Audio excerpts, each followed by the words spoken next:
Question: if that's what you view as a normal relationship with a big brother figure, then I feel very sad for you, and I hope you consider getting into therapy. You all must forget I was there the whole time those first 5 years of that 70s show. I remember everything. Wow. I don't know what happened in Toronto, but Chrissy sounds like she has receipts. Chrissy's got receipts. That is so fucked up. It's fucked up. So fucked up.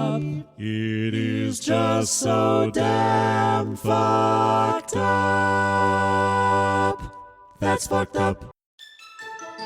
It's ready. We're doing it and doing it and doing it well. We're doing it and doing it and doing it well. We're doing it and doing it and doing it well. Ash and Fallon are doing That's So Fucked Up well. I was just talking to Alex today. So it was on your mind. It was. That was a tight theme song. So tight, dude. Tight. Actually, I went and looked back when LL Cool J released that. I thought that was like an 80s bop or some shit. I don't know, 90s. 2011. Get the fuck out of here. That's not true. That can't be. Really? Dude, that doesn't sound right now that I'm saying it out loud. But that's what Google told me. While Fallon double checks that fact for me, I'll go ahead and introduce the show. Hey guys, this is That's So Fucked Up, a podcast about cults, crime, and things that make you say, ugh, that's so fucked up. We're your hosts. I'm Ashley Love Richards. Oh, and I'm researching something. I'm Fallon Maury. When did it come out? So the first thing that popped up said 2011, but if you look at the Wikipedia page, it says February 20th, 1996. Okay, that's maybe like a new version came out in 2011 or something. Because I read 2011 and I was like, well, that's wild. But then I just moved on with my day because I trust Google more than myself sometimes. I don't know. It says both. So no, that's definitely a 90s song, though. Because I was like, I'm really surprised that I chose a 12-year-old song, because it was last year, to base my theme song off of. I was like, that's a little bit sketch. I think I'm probably, you know what, honestly, I don't know, copyright-wise, how fine I am. But I think that 96 is definitely sketch. I'd rather keep it in the 50s and 60s. yeah. But at least it's not 2011. I was like, girl, you can't be using songs that are like a decade old. And now I'm just really questioning myself for not questioning myself in that moment and digging a little bit further and being like, no, you know that's not right. Doing It Well by LL Cool J definitely came out before 2011, Ashley. And this is the kind of stuff that's important, you guys. I was looking to see if it was Google's like AI overview thing they have, because I saw a whole, Google released this whole thing when you search for stuff, Google's AI thing will answer questions. And it had a bunch of like funny instances where people were like, is it okay to murder people? And Google AI is like, murder is definitely a solution to some problems. And like all this other horribly bad advice. What? It was like, we recommend putting a baby bird in the microwave. Like really random, terrible advice that AI comes up with to answer questions. It was ridiculous. That's scary. I know. Oh, so no, do your Fallon. research, folks. Don't look at AI Don't answers. just trust anything. Actually, quick AI story. I write and edit a lot of questions for my partner's board game, Hexaquest. What's up, you guys? Hey, I'm pretty sure that when this episode comes out, it will be out on Kickstarter, the new version, Hexaquest Party. Ooh. So check the show notes for that link. And one time I was fact checking, I'll use Google and ChatGPT to fact check some stuff. And I asked what is traditionally put in the bridesmaid's bouquet. Like, you know how the bridesmaids, they carry little bouquets too? Oh, yeah. Mm-hmm. So it was like, in this country, what do they traditionally put in the bridesmaids' bouquets? And the correct answer was myrtle, which is, I think, a type of plant. It is. What ChatGPT said was a lock of hair. And I said, that's incorrect. Where did you come up with that? Because you guys, you got to talk to AI. And I'm not even fucking kidding. Look, you guys, public service announcement is like, read up about AI. It's here. Get your heads out of the sand. Vote, please. That's all, you guys. Just like, please learn about AI and vote. And I'll leave you alone after I say that. Okay. So I asked, where did you come up with that? It was just like, oh, my bad. I don't know. What? I was like, are you a fucking serial killer? That's insane that you just pulled that out of your ass, you fucking Ted Bundy robot. So that's our AI stories for the day, you guys. And woof. Okay, today we are here to talk about a cult within a cult within a cult show. I don't even know. And it's not a show about cults. It's a show about the 70s. A sexier time. It's called That 70s Show. Y'all have probably heard of it.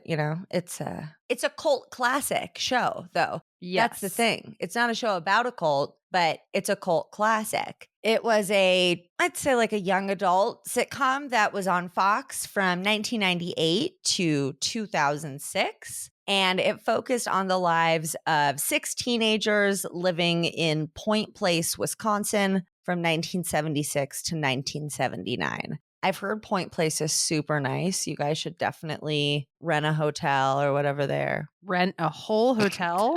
Airbnb, it's so cheap in whatever. Wisconsin. It's not real. It's not a real place. I was going to say, is it actually a real place? Because No, most shows I would have are felt like, so bad if somebody was trying to look for Airbnbs in Point Place. it's like there's 2 different Springfields out there, right? And people are constantly looking for which one is the Simpsons one. Oh. Is there an answer to that? I don't know. But you know what? Nancy Cartwright, a.k.a. Bart Simpson, and I think several other voices on the show. Yeah. Big ol' Scientologist. Loves the Scientology. Loves it. Oh, excellent. Yeah. That's always my favorite. It's actually, there's a pretty interesting theory I'm going to tell you about in a second. So we're going to talk about That 70s Show, but more so about the cast of That 70s Show. And it's kind of weird because I feel like it was like a cult of personality where Danny Masterson was the leader, but he was under the leadership of Scientology. So right. It's like a puppeting.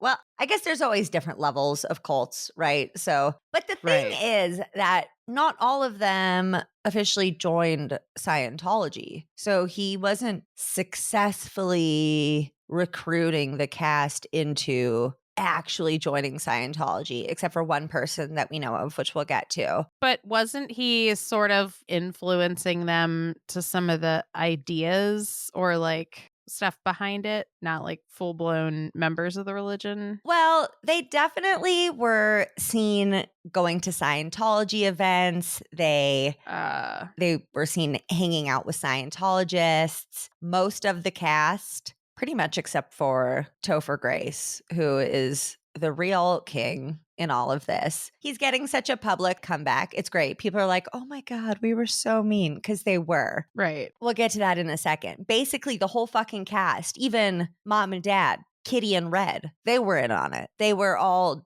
performing at the fucking Christmas fundraiser and shit. So and that's something Scientology definitely needs is more money. Yeah, no, they're really hurting, you guys. For all those poor people at the top of the path to freedom or whatever. Okay, are you fucking kidding me? Oh, I just talked to Alex today. Did not make the connection that Alex was in Scientology. I guess I did think about that at some point today, but like it didn't really all come together in my mind until now. I talked to Alex for the first time today on FaceTime in like months, and we're planning on doing a season of Presents together because it's easier to spend time together if it ends in work being produced.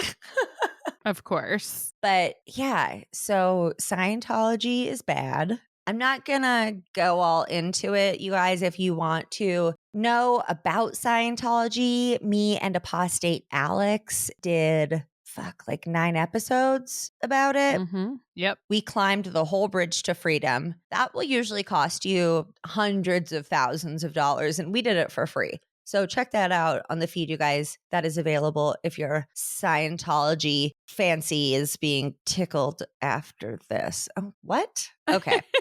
I'm going to keep talking. Yeah. So Danny was 22 when the cast assembled, and he was at least 3 or more years older than everybody else. Everybody else was in their fucking teens, and he's 22. So it's not a huge age difference, but like we need to understand that there is some power dynamic there. Also, Danny had been working in Hollywood for years. He had long character arches on TV shows and done commercials. And I don't know, he had done quite a bit of stuff because he'd been acting for years. But the rest of the cast were all new actors. So they were teenagers who were new to the business. And if there's one thing we've learned about looking into Hollywood, it's that coercion happens very easily there. And a lot of abusive power, and just fucked dynamics. They didn't know it was going to become this huge phenomenon that everyone would love and that would catapult them all into being movie stars and TV stars. So like, I'm sure that they're showing up to record the pilot and a couple other episodes maybe and going, oh, we better get all the tips we can from this seasoned actor because who knows if this will take off.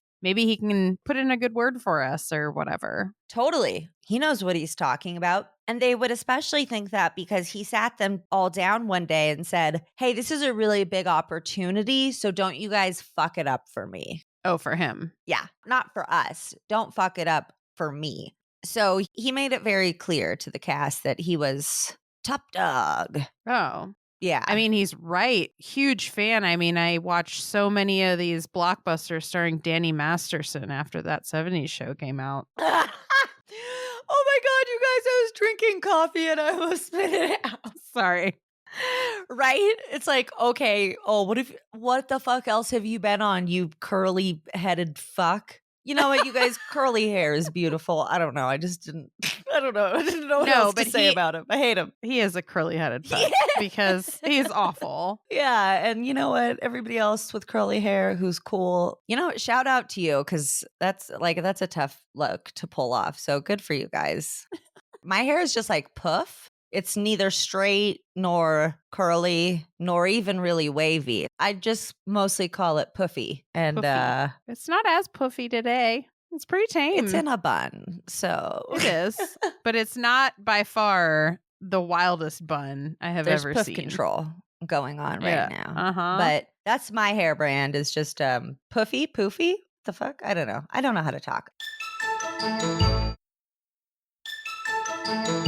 Danny grew up in Scientology along with his siblings, one of them being Chris Masterson, who is quite important in this story. Some people believe, which would be super duper in line with Scientology's tactics, that the Masterson siblings were to like infiltrate Hollywood and to try to get people to come on over to Scientology. And there's even a theory that Scientology was trying to infiltrate Hollywood via the Fox network because Lindsay Marie Bartleson from Grounded for Life, Nancy Cartwright from The Simpsons, Chris Masterson in Malcolm in the Middle, and that 70's show, Fuckface Masterson, Danny. And he hooked up Laura-Prepon, the redhead chick, with his brother Chris. And she officially became a Scientologist too. She's the only one of the cast that we know like officially became a Scientologist. Mm-hmm. And The Handmaid's Tale. Oh, Elizabeth Moss. She's a Scientologist. Which is so depressing. It's really annoying, dude, because she's a really good actress, but her face bothers me. So I don't know. But also because what that show is about. And then the like backwards ideas of Scientology. It's like, come on. Yeah. Hey, man. Also, you know, Handmaid's Tale got a lot more real recently than when it came out like 4 years ago. A lot more real than I'm comfortable it's a lot more thinking realistic about now. It's like a reality show. So I don't know if I'm going to be tuning into the new season. Yeah. I don't know. Speaking of seasons, in that 70's show, kind of set on cult on set.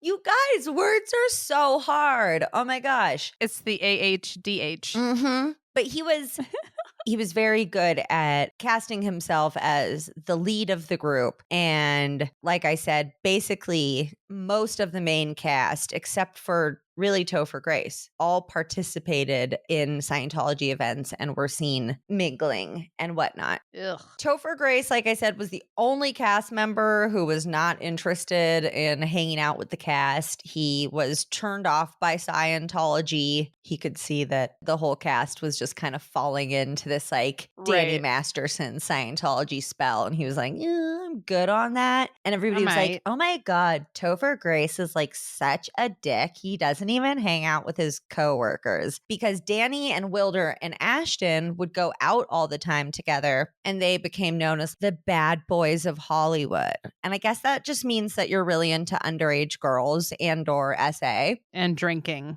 a lot. And that, you know, and I should be clear that Ashton and Wilder, no, you know what? Wilmer-Valderrama, as an adult man, slept with a lot of underage girls. So I'm going to call him a sexual abuser. Ashton Kutcher, I don't know. He sounds kind of more like he's just a total fucking dick, but we'll get into that. So I guess being sexually abusive is what makes you like a bad boy of Hollywood. Oh, yeah, love that. And Ashton even says this in an interview. It's like, oh, this was the days before everybody had a camera in their pocket. You know, it's like you could go out and people wouldn't be filming you and taking pictures of what you were doing. It's like, why are you saying that? Are you essentially saying that you were being super fucking sketchy and that was awesome because nobody could catch you up on it? Yes. Ugh, gross. Yeah, and then the show producers and stuff kind of tried to play it off in interviews that Topher Grace was just a homebody. You know, it's not that he didn't get along with the cast. He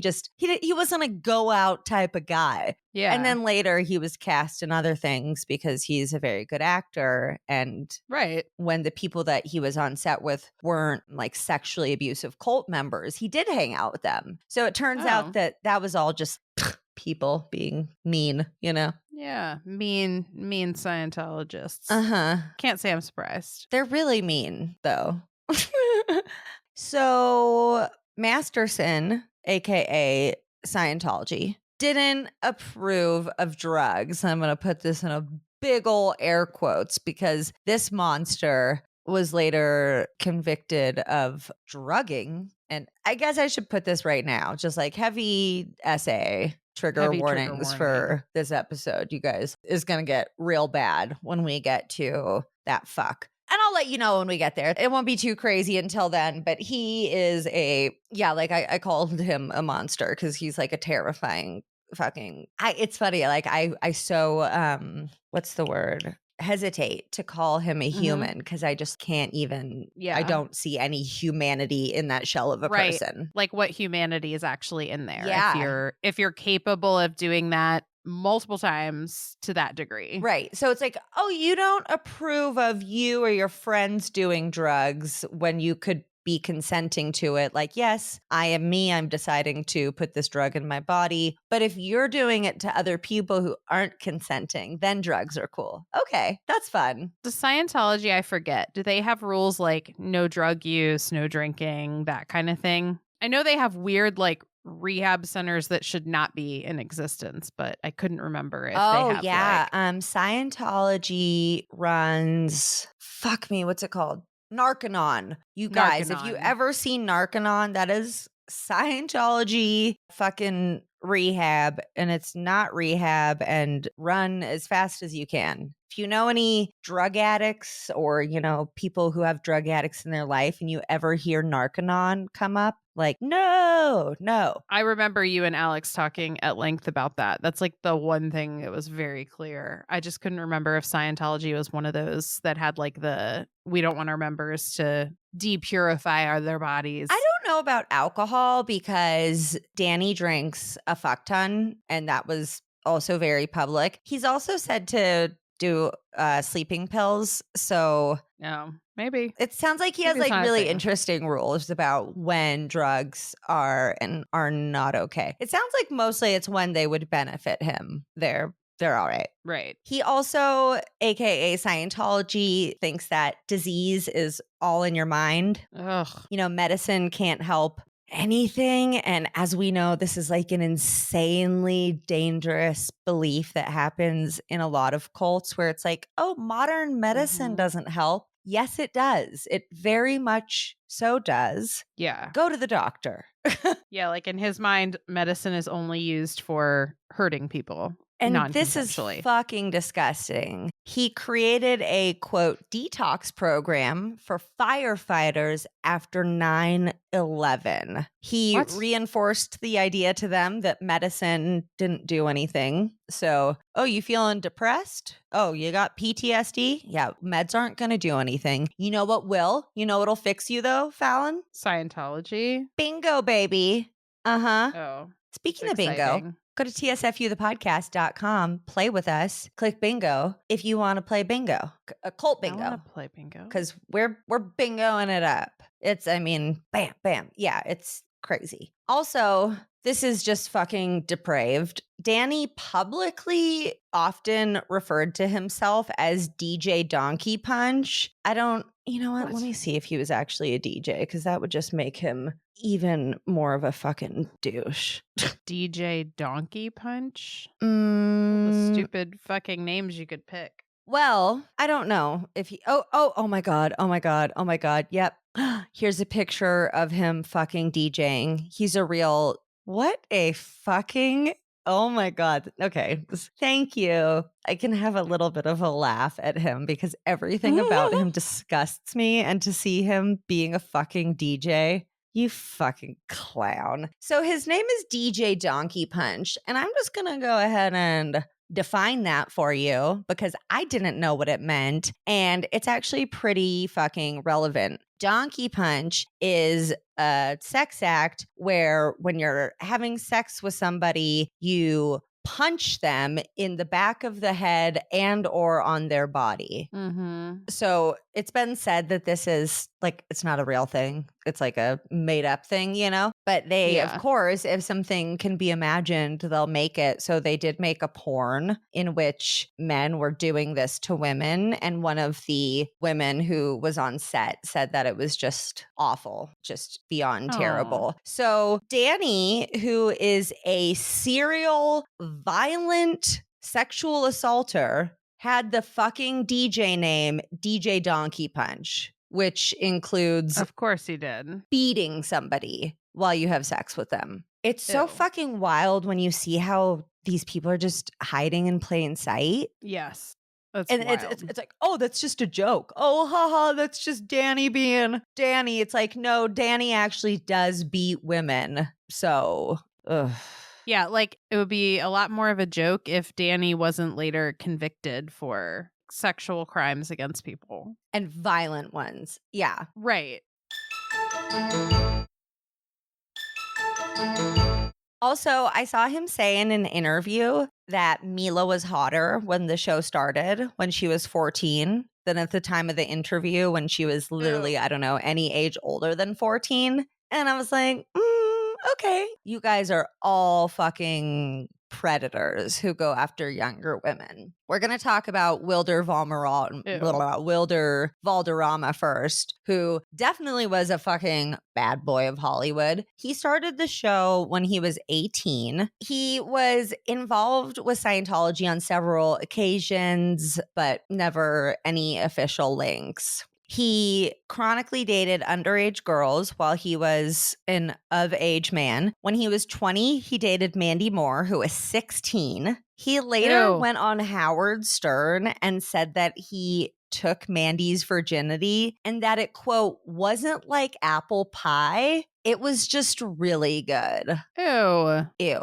Also, Mandy Moore later went on Howard Stern herself and said, it's so weird because and it made me sad because I was like, no, he's a terrible person. She said, he's a really good friend of mine and that's just a lie. So I don't know why he would say that. Like he didn't take her virginity. Well, also, he said that he scored Jennifer Love Hewitt an 8 out of 10 in the bedroom. And then she went on to say that they had never slept together. So he sounds like he's a liar. A deeply,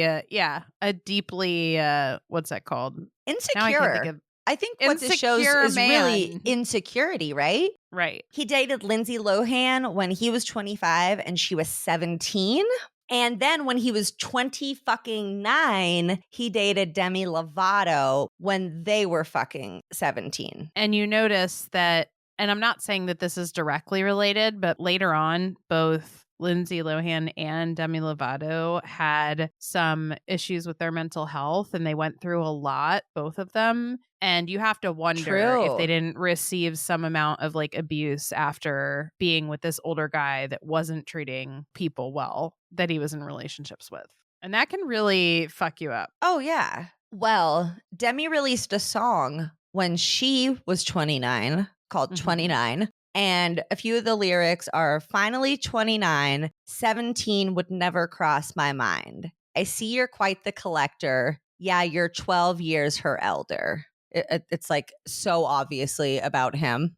Just her being like, that's gross, dude. Right. She's like, now that I'm 29, the thought of hitting on a 17-year-old is fucking disgusting. Ew, yeah. So gross. And, you know, interestingly, with each of them, they were just, you know, really good friends until the stroke of midnight when they turned 18. And then suddenly the friendship turned into more. So it's like really interesting how that happened with all of them. Well, I don't want to even get into how angry I get at people fetishizing young actresses. Like, it's okay to say, okay, well, we're not going to talk sexually about them, and then when they turn 18 we're going to make a big deal of it. Like, I fucking hated that when it was the Olsen twins and people were like counting down to the Olsen twins' 18th birthday and all kinds of nasty shit. That is literally so funny. Thank you so much for that perfect segue, because I was literally about to say Ashton Kutcher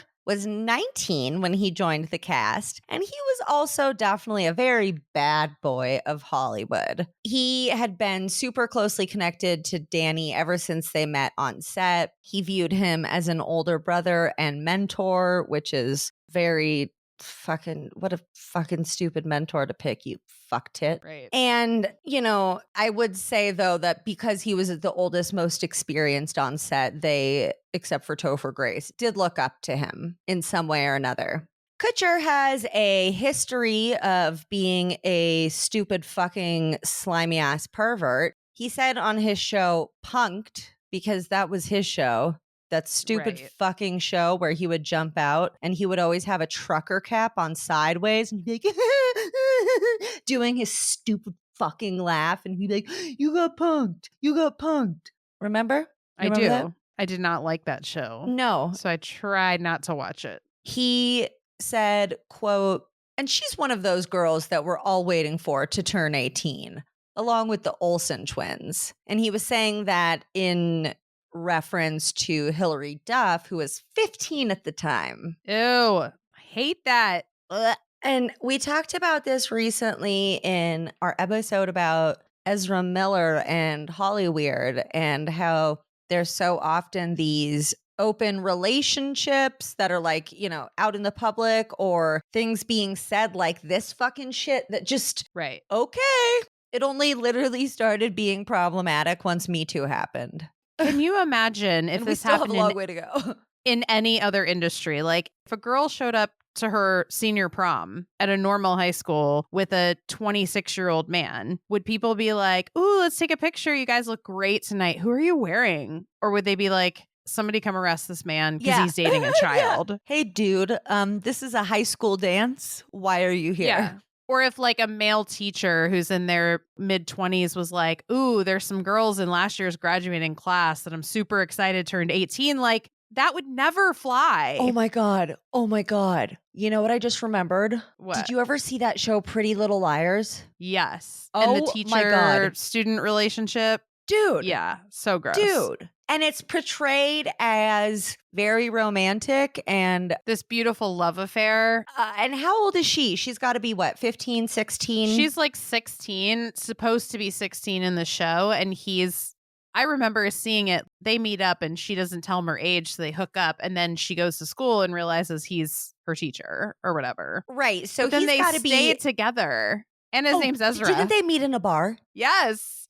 Or like a coffee shop or something. Oh, a coffee shop? Okay. Bar or coffee shop? This dude was definitely over the age of 20. He was not a fucking teenager like the girl that he was supposed to be dating. And this was a show for teenagers too. So this show is basically telling teenage girls it's okay to date your high school math teacher. Well, think about that That's movie cute. Never Been Kissed, where Drew Barrymore, around the same time, like mid-90s, Drew Barrymore goes undercover. She's like, you're just saying that I'm pretty because you're my teacher. And he's like, I shouldn't be saying this because I'm your teacher. And then they sort of overlook the fact at the end that like he had feelings for a girl that he thought was a student, even though she looked nothing like a student. I'm sweating. That's so gross. Yeah, it's just What like the there's fuck, just man? I feel like this was like such a consistent message. Mhm. It's okay if we're in Hollywood and we like giggle about it, and like it really is okay and romantic, and like the world's just out to get you if there's an age difference. And I'm like, okay, when you're in your 20s and 30s, an age difference is fine if you're going up, but like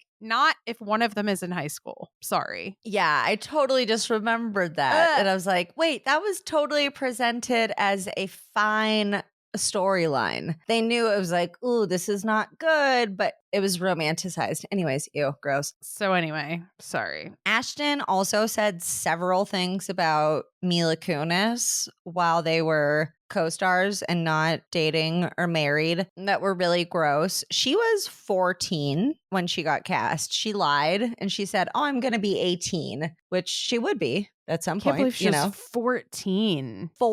Fucking teen. Yeah. Ugh. So in one interview, she's like sitting on his lap and he said, I'm just doing this interview so she'll sit on my lap. It feels really good. And then another time he's hosting a show, maybe it's Punked or something, and he introduces her and he's like, here's my co-star. She's super hot. She's super sexy and she's 15 or something. Like, you know, the last part was not said, but that was what the fuck was. Yeah. Should be called that 70s horror show. Yuck. Really. Also, this story did not age well. There is, you know, there's times where she's told this story without Ashton Kutcher around, but I'm going to bring up when they told the story together on Rosie O'Donnell. Kunis said that Danny bet Ashton $10 to French kiss Mila during their kissing scene. So it's the first season. It's like the 5th episode. So it's pretty early into things. She is 14 years old. Ashton is 19. Danny's 22.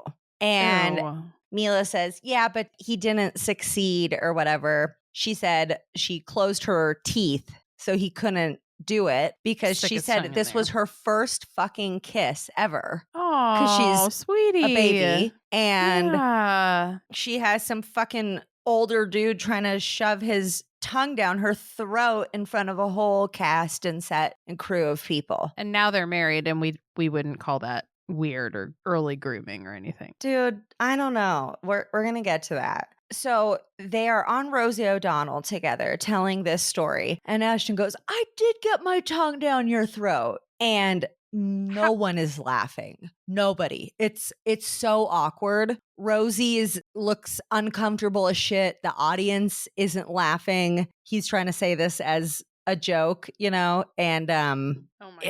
That clip, I don't think it went well at the time, and it sure has not aged well. I wish Rosie had used her usual like kick their ass sort of spirit to be like, please stop talking about that on my show. Hey, you fucking weirdo. Yeah, she's a child. Knock it off. Yeah.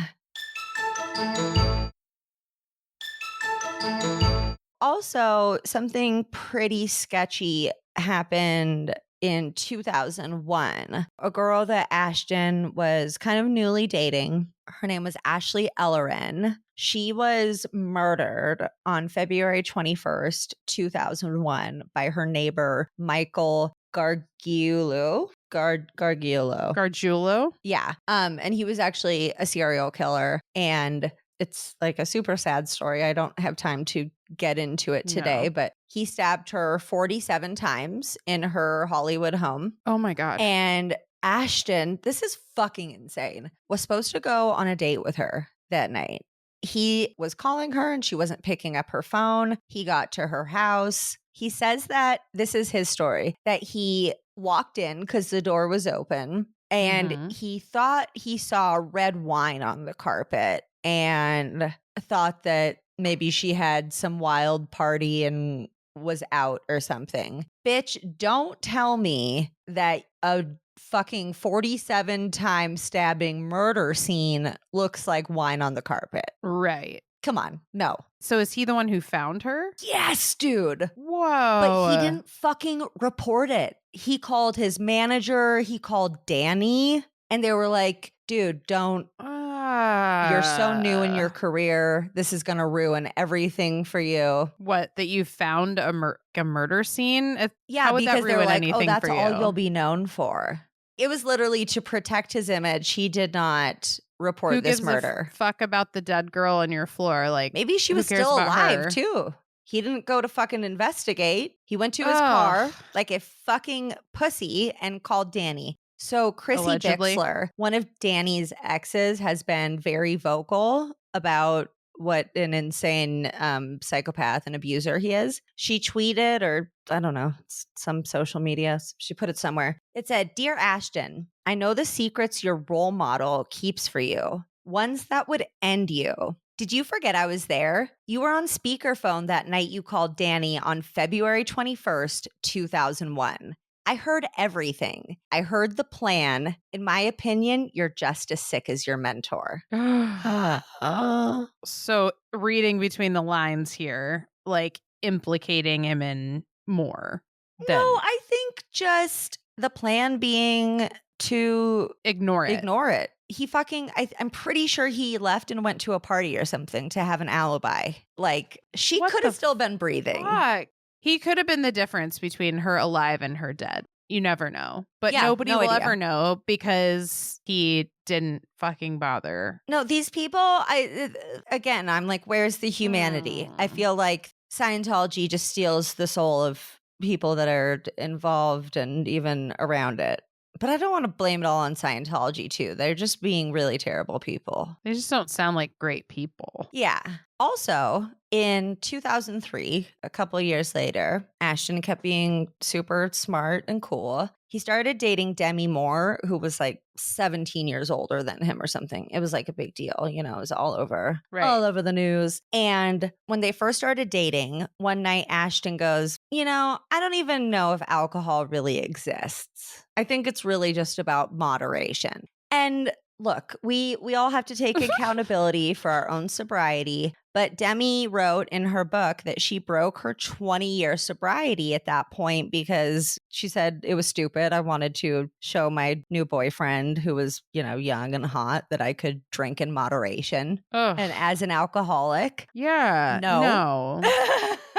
No. So she starts really getting fully back into her alcoholism during the relationship. Part of that is super fueled by him being a total dick who goes out and cheats on her all the time and stuff. Right. She wrote in her book that he wanted to bring a third into the bedroom, so she agreed. She was just in a really bad shape in this relationship. And finally, first, while he was bowling with one of Demi's daughters, he met some 21-year-old that he later cheated on Demi with, I believe at one of Danny's parties, which would totally make sense. And Ashton grew resentful towards her because of her alcoholism and her addiction to pain pills after she had a crazy surgery. So he divorced her. And I think she definitely fucking lucked out. She's been sober since. So I don't know a lot about Demi Moore, but it sounds like he was terrible. And I'm glad she's sober now. Yeah.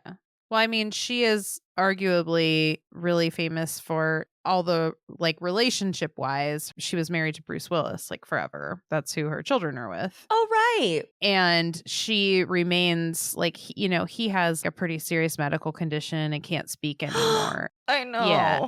Oh my and God. he has a wife, but she and he stay like super close now as like family, and they have their girls, and it's super like she's a super supporter of him. Everything I see from her is just incredible. She's like super in his corner, and just she's probably a really great human that I love that. got stepped on by this shitty guy for a long time. And I was really sad when I found out about Bruce Willis. He it's really sad. I don't know why. Sometimes I think there are so few people in Hollywood that you don't hear terrible things about. I know that it's like when I watched the Michael J. Fox documentary, I'm not even like I'm not like a fan of his work, you know? He just seems like a very nice person, and I was sobbing within the first 5 minutes. I haven't been able to yet because I'm so nervous about how emotionally it will undo me. Oh, you will get unhinged. I am a fan, So- and I am a huge Back to the Future fan, and so I will just like I'll lose it. I know. No, I was really taken aback at my reaction, but it just I know. And he's like, I don't feel sorry for myself. I don't want other people feeling sorry for me. And I'm like wiping my tears. I'm like, okay. I'm sorry, Michael. I don't. I do. You're awesome. I even asked my husband, who's pretty stoic, and I was like, "You want to watch that?" And he's like, "Nope, no, can't do it. not nope. today, dog. Not today, honey." Yeah. No, save that in your back pocket for when you like need a good cry. So I'm guessing that, this was more on Demi's like idea or whatever. But Demi and Ashton also formed or co-founded an organization called Thorn, which is supposed to build tools to fight sexual assault against minors, which I thought was kind of interesting. But I'm guessing that was more of like a Demi project. Probably. There has been some criticism of it with like blurred lines between advocating for children's rights and profiting off of the software, this stuff. So I don't know, but Ashton and Demi are still both listed as co-founders, and Mila is a big supporter.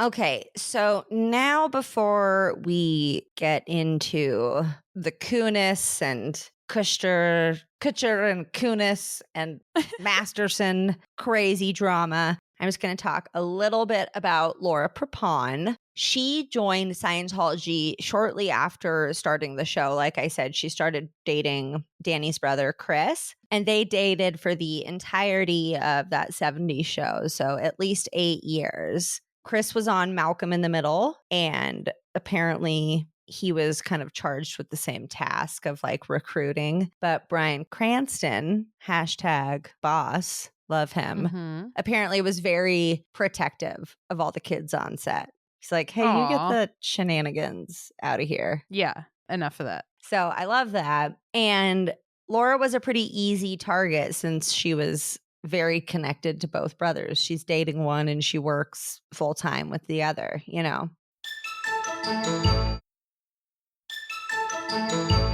She never wrote a letter for Danny's trial, like a character letter saying how awesome he is, but she did still receive a lot of hate because she's been accused of intimidating victims and just doing some fucked up shit that people do when they're in a cult. She did make a statement in 2021 that she was done with Scientology, but she was very vague.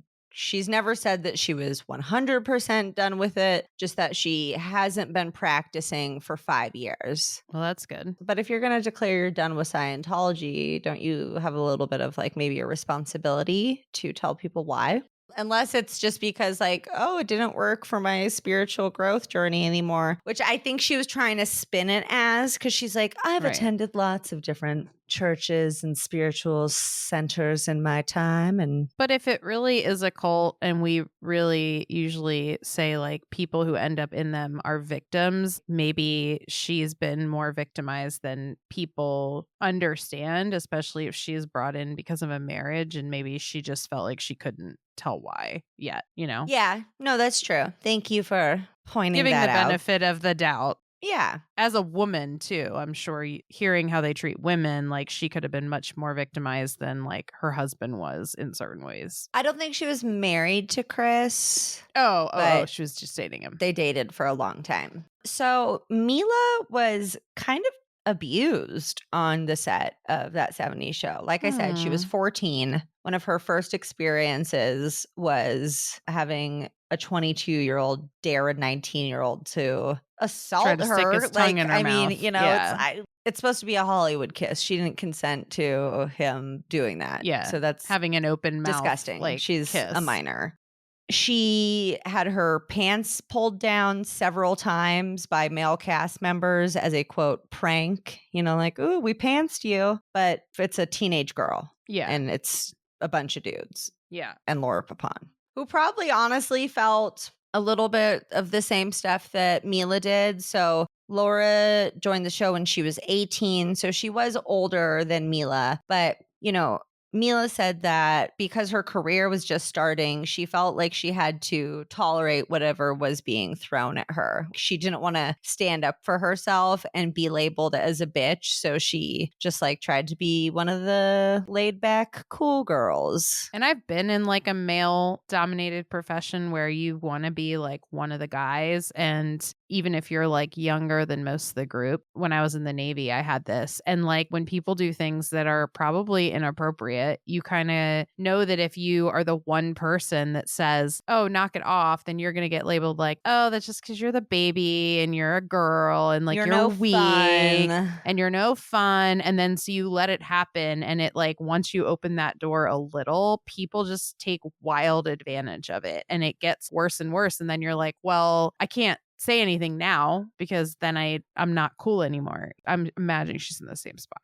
And she's trying to make a career in Hollywood, and she doesn't want to get labeled as a difficult actress. So she's afraid how this could affect her getting cast for projects later on. And I mean, it's happened to other actresses, like the whole Katherine Heigl thing on Grey's Anatomy. She got labeled as difficult and she's come out and been like, no, I just didn't let myself get treated like shit. And that should be okay. Right. But it's not. Not if you're a woman. No.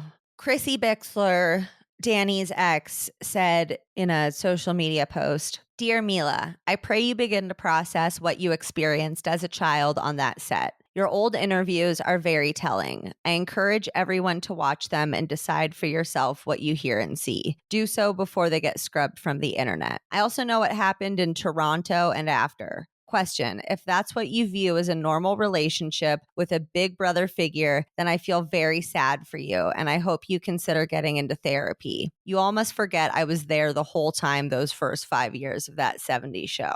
I remember everything." Wow. I don't know what happened in Toronto, but Chrissy sounds like she has receipts. Chrissy's got receipts. Yeah, and they killed her dogs because of it. So if you didn't already hate Scientology, there you go. And all these actors. So if we took screenshots of this show, it's just literally 100 shots of me looking like I put 6 lemons in my mouth through the duration. Like, just, ugh. That's so fucked up. Exactly. Yeah. So now we're going to talk about Mila and Ashton's relationship. They came under a lot of heat once Danny went to trial. At least 50 people wrote support letters for him, which just shows that people are the worst. Ugh, fucking crazy. They both did. They both talked about how Danny had been like a really good role model because he was super anti-drugs, and they definitely like didn't do drugs because of Danny. And it's like, cool, this is about rape. So what are your opinions about that? That's great that he's fucking McGruff, the fucking crime dog, but what's the deal with his sexual assault record? What do you think about that? Do you want him babysitting your fucking daughter? That's what I would like to know. Right. That's my question. Are you you leaving him as the babysitter for a night anytime soon? Okay. And just FYI, for people out there going, okay, whoop-de-doo, they defended a rapist. When you defend somebody who sexually assaults them, you are saying, by saying that they are absolved and somehow that victim did something to deserve it. Right. Because if it's not the fault of the sexual assaulter, it is somehow then the fault of the victim, and you deserve to go to hell. You can't do one without implying the other, and you're human garbage. No, absolutely. Or just garbage. And not then human. and then they did this quote apology video that people were like, Right. "Oh, are you kidding me?" As if this is supposed to help. They go, "That wasn't meant for the public. Only the judge was supposed to see those letters." Oh, our bad. You guys weren't actually supposed to see those. Right. Oh, okay.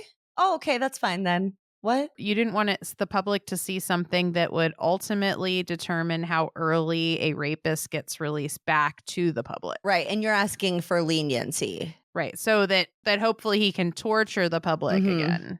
Let's just Okay, go got stick it. him on a new set of victims. It's said that it's very likely that Danny and Scientology have a lot of dirt on Mila and Ashton and probably all of the cast members. I mean, it's a very powerful manipulation tool to get evidence, video footage or whatever of people doing fucked up shit and then saying, hey, we're going to let people know about this unless you play our game. So there's probably a good chance that they have a bunch of dirt on them.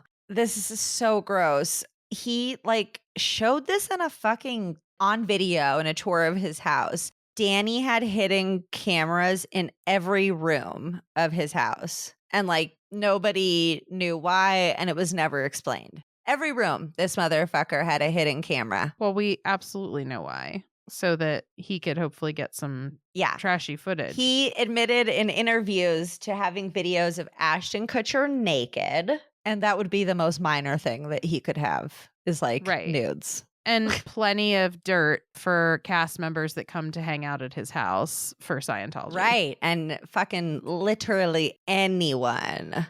And one more thing just to touch on the fact that I agree with Chrissy Bixler. I hope that Mila Kunis can see that she was actually indoctrinated from the age of literally a child. Because Ashton said in an interview, which I find really telling and disgusting, that, he really appreciates Mila because he can come home from work and it's like, what do you even do, dude? I haven't seen you in anything in a long time, so I don't know what work you're doing. Right. But that he can come home from work and he can tell that it's been a rough day at the house. But he loves that Mila will just say, everything's fine. It was a great day. Oh, that's some indoctrination shit. How fucking psychotic is that? He said that out loud on video to other people, that he loves the fact that Mila doesn't bother him with the fact that she had a bad day with the kids. She's not a grown adult that also reps a bunch of brands and has work of her own. Right. What the fuck? I thought that was super telling and disgusting. One of those old articles from the 50s, it's tells you what to do when your husband gets home from work. And it's don't bother him with the trivial details of your day, Totally. Make sure that you're changed and apply fresh makeup and talk about what he did and what he's thinking about. Ask him how he wants his martini. Fuck off. Seriously.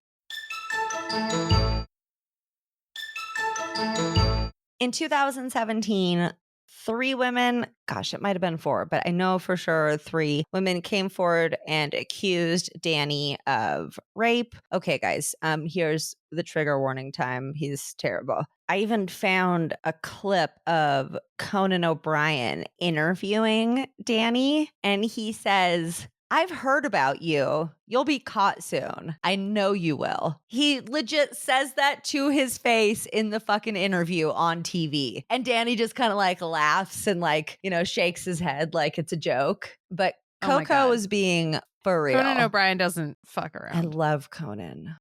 Have you seen him on Hot Ones? No. You got to. I'm telling you. Him and Jon Stewart are my old school. I love him. Yeah, but I thought that was pretty crazy that he's yeah, you'll be caught soon. I know it. I've heard about you. Awesome. Whoa. I wonder if they gave him his guest list lineup and he was just really? This fucking guy? Yeah. Fine, but I am going to talk about how he's going to jail. It's there was some stupid show on Netflix called The Ranch that looked really fucking stupid. So That's probably like Yeah. the last time that he was working. So I'm guessing that's why he would have been making television rounds at that time. But Isn't The Ranch the show that Ashton Kutcher was in with Sam? yes, What's his name? Not Sam Neill. Sam. the Sam with the big mustache. Yeah. The Sam everyone loves. And Danny was on that show. Danny and right? With Ashton them? were, I think, producers or something. Yeah. Ashton was one of the two leads for sure. And you cannot fucking tell me that you can be that close of friends with somebody and not know who they really are. And what they did. You know who your friend DJ Donkey Punch really is, okay? Don't pretend like you don't.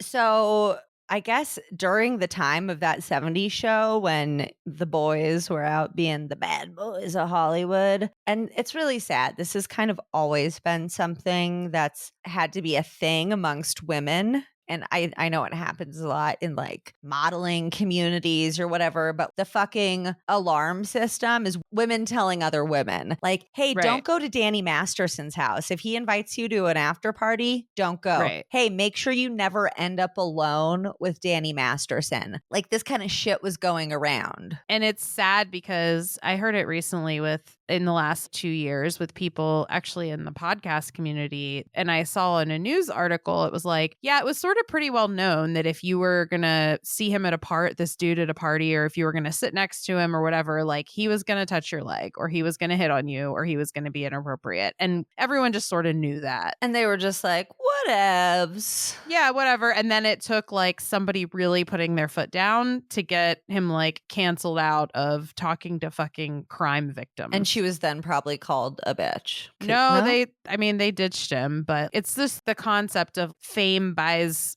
people this. Oh, you're untouchable. wall You of can do whatever you want. protection. If you're Yeah. Diddy, you can just like traffic and But do the whatever. women are responsible to take care of each other with their alarm system. Mhm. Like it's your job to make sure that you tell somebody not to go get assaulted. Hey, Fallon. Hey, if Danny Masterson offers you a drink, don't take it. That's definitely should be on us too. What are we, fucking birds who have like a special alarm call? It's like if you hear 3 tweets, Danny Masterson is in the vicinity and get out for your own safety. We're like a bunch of crows. You give me a hot tip on who not to go home with, and I'll bring you back something shiny.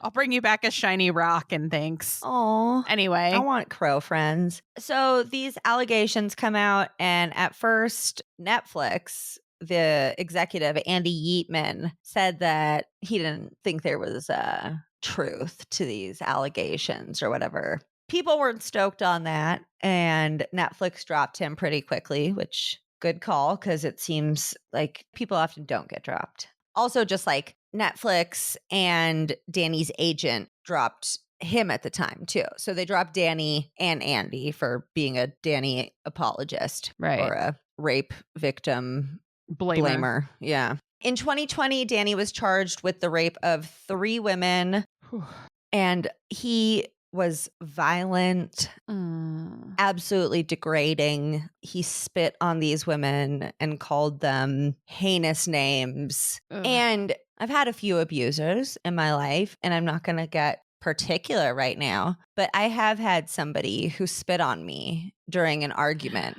Oh my They God. spit in my face, and it was one of the most degrading things that anybody has ever done Ooh. to me. Oh my God. It- I'm it just, so like- sorry. Yeah, thank you. But it sticks in my head. It's like, are you a fucking animal? Who does that? That's insane. So he would be like violently assaulting these women while absolutely taking any shred of dignity they might feel by spitting on them and calling them things like white trash and whatever else. White trash. One of the victims went to Scientology because they were a Scientologist and reported what happened. And they said, you weren't raped and you can't tell anybody. Yay, Scientology. So now we just say things and they're true. I guess it's like she was raped, but it was her fault. Like she did some stuff to pull that in, you know? So you can't get Danny You in must trouble. have deserved it if that like mindset of how you manifested the bad thing on yourself. Totally. Yeah, that's real big in Scientology. And you can't go to outside authorities like in Mormonism and Jehovah's Witnesses and most cults, like there's an internal leadership that deals with things, which means silences sexual assault victims, usually is a big part of what they do. In 2020, Chrissy Bixler came forward about the sexual abuse that she experienced by Danny in their relationship, and also said that Danny and Scientology had now killed 2 of her dogs because they were throwing meat with rat poison or some shit into their backyard. Oh my God. Fucking psychotic. How is this organization still operating? Like, are you kidding me? Well, I'll tell you. They apparently, no big surprise here, have pretty close ties with the LAPD. Of course. Yeah. You know, they're super generous. They do a lot of funding for the LAPD. It's really nice. You know, we need that police protection. And the jury deliberated for 6 days, which is insane. It should have been like 6 minutes. And Danny was found guilty on at least 2 out of the 3 charges. Unfortunately, they were deadlocked on the case of Chrissy Bixler, and I can like almost fucking guarantee that it's because they were in a relationship, which is so fucking fucked because you can absolutely be sexually abused and sexually assaulted in a relationship. Like 100%. Her amount of time that she spent with him as a romantic partner, that fucking totally insignificant. I don't know when the world will wake up and understand that every instance of a sexual encounter needs to be agreed on, not in a relationship or not. Yep. Always. It's got to be a yes. If you're married for 25 years and you say no, and that gets pushed on you, that's assault. You don't give like a blanket yes for the rest of your life. It's fucking bananas. And there are still so many states where like, no, marital rape isn't legal, but are there a bunch of loopholes that make it fine? Totally. Oh my God. Danny was taken into custody immediately following the verdict and sentenced to 30 years in prison and is supposed to serve at least 25 before he gets a chance at parole. And bro, if they fucking pull a Bill Cosby or a Harvey Weinstein and overturn that shit, I can't say what I'm going to do because they would have receipts, but it won't be fucking cool. Okay. Well, I'm gonna stop you there as your counsel in this podcast.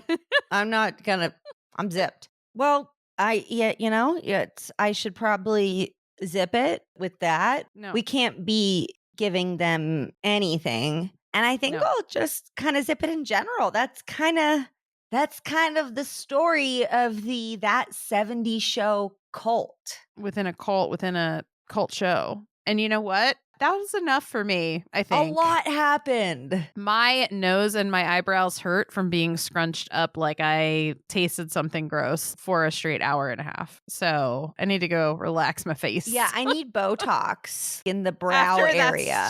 Because I'm just like, ugh, all the time. Yeah, please don't pull any performance stills from this episode because that's going to be ugly. Yeah, and I'm sweating because everybody just, you know what? I'm actually going to give the women in this story a pass. I think that they were in very precarious, indoctrinating situations in their teen years. But all of the dudes are fucking disgusting and can all go to hell. Except Topher. Topher Grace, though, also. Yay, Topher.